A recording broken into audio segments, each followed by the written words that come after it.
Welcome to week 2 of the Replies, where we break down the most viral moments in Big Ten football each week. I'm your host, Emily Ehman, joined by former Husker Kenny Bell and former Buckeye Joshua Perry. Guys, let's get it going.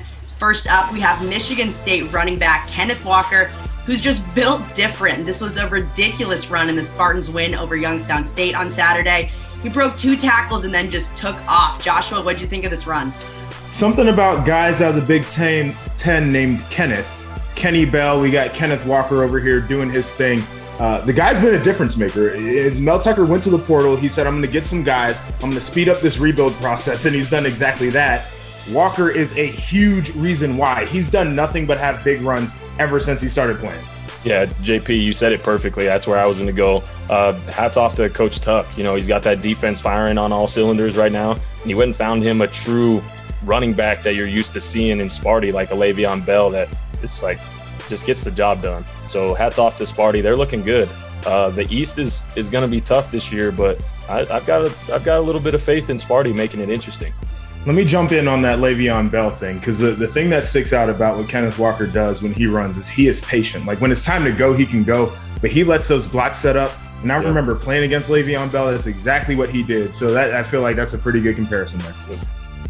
If you were just watching this game last week, you might not have noticed really anything wrong with this, but to put it in context, Nebraska head coach Scott Frost, he's wearing long sleeves in almost 100-degree heat last Saturday. Kenny, what are we doing here? Are we showing we're tough, or are we avoiding a sunburn? I've always been really curious about this. You know, the coaches that wear sleeves in hot weather and the ones that don't wear anything when it's cold. I think it's that like football mentality. You know, we're being tough. But I mean, I'm worried about my headman here, because the people that know, 94 degrees in Lincoln on the turf in Memorial is really like 105. So I imagine the headman lost a few LBs here and might have needed an IV after the game, because he definitely sweated it out. That was for sure. Luckily, the Skurs looked great. Got a big W at home. Really dominated that football game. So maybe that took a little bit of stress, a little bit of perspiration out of the day for the headman. Okay, so let's break this down though, because Scott Frost is a guy who prefers that the players not wear the sweatshirts when it's super cold outside. So I think it might be flipping that mentality that when it's hot, we can wear long sleeves too. Now, Emily, you brought something up that was really interesting, is, you know, avoiding the sunburn.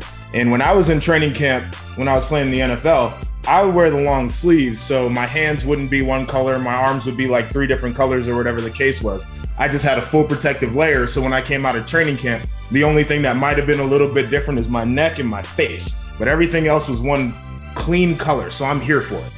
Wow. I think it's the sunburn. I mean, I feel like he's someone who could burn kind of easy. I'm just going to throw that out there. So I think it's a light layer just to keep that color good.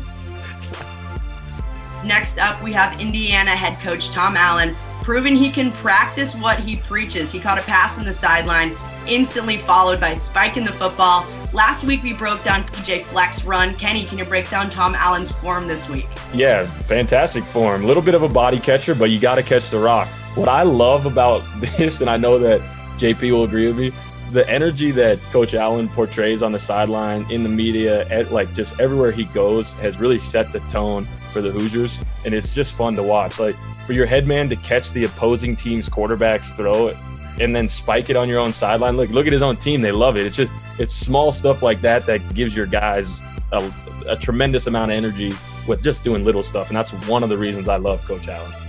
All right, so if we're going to run down the Tom Allen sideline highlights, we've got a chest bump where he knocked the player down and also cut his face open. We've got a celebration where he starts trying to run, and he's not one of those coaches that wears cleats on game day, so he slips and falls. And then we get the spike. Like, we got the all-time sideline celebration coach right here. I'm absolutely here for it. It's the energy that they need. It's the energy that we love to see.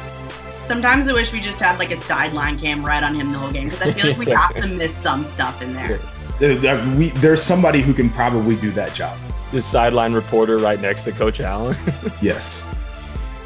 Next up, after Iowa's huge win over then top 10 Iowa State, Hawkeye DB Jack Kerner tweeted, "Keep the hype, we'll keep the Cy Hawk trophy." I always love a little bit of trash talk. Joshua, how do you feel about this one? Listen, if you got the Twitter fingers, you got to be able to back it up on the football field. And I'll say up to this point, these guys have been for real, especially on the defensive side. So I'm absolutely here for it. Have a little bit of fun. I think this is what the rivalries are supposed to be about. And quite frankly, they earn the right to run their mouth at this point. Yep. Yeah, I agree with that.